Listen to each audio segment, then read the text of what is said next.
In our 30 years of helping teams implement the strengths model, there's been one consistent finding, and that is that teams that have not only excelled in achieving high fidelity, but also producing some of the highest outcomes have had at their foundation an outstanding supervisor.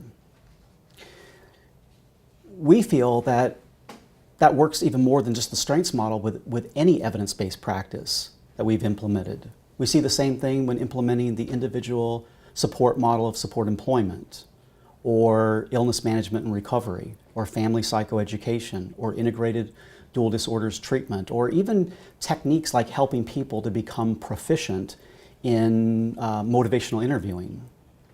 Unfortunately, what's happened is that most organizations have handcuffed the effectiveness of supervisors by overloading them with too many administrative responsibilities, meetings, paperwork, and even high caseloads of their own. And really what this model needs, because of the complex skill sets that are involved, is for supervisors that can not only learn the practices themselves and learn them well, but then also have skills to be teaching supervisors and help their staff be able to increase their levels of proficiency.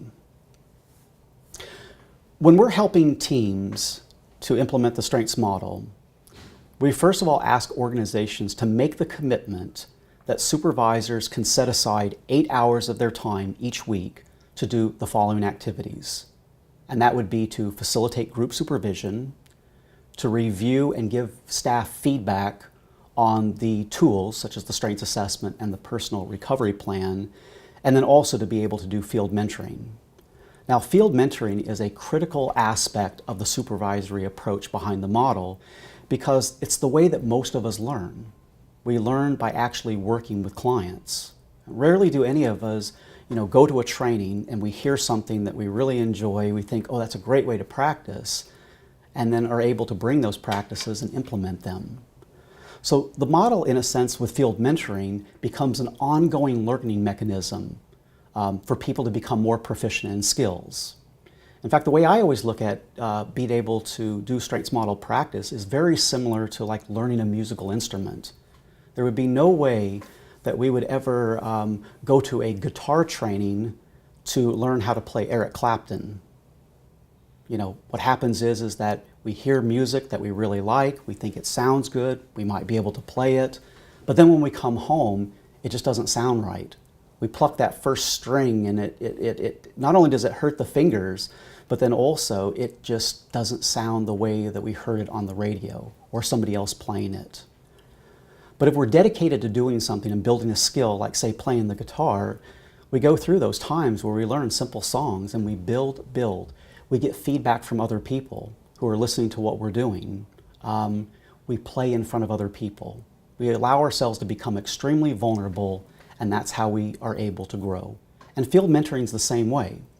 So when we first start helping teams implement this practice, we always start with the supervisor, because a supervisor has to be very vulnerable before they can expect their own staff to be vulnerable with learning a complex skill set.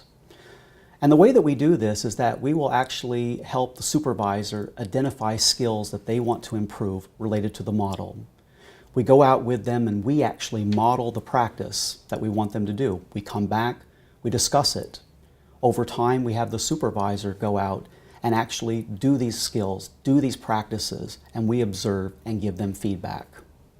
And what we're doing is that we're modeling an approach that we want them then to turn around and do with their own staff. The only way this model works is that if we learn this together, we have patience together, and we create an organization that supports continual learning and performance improvement.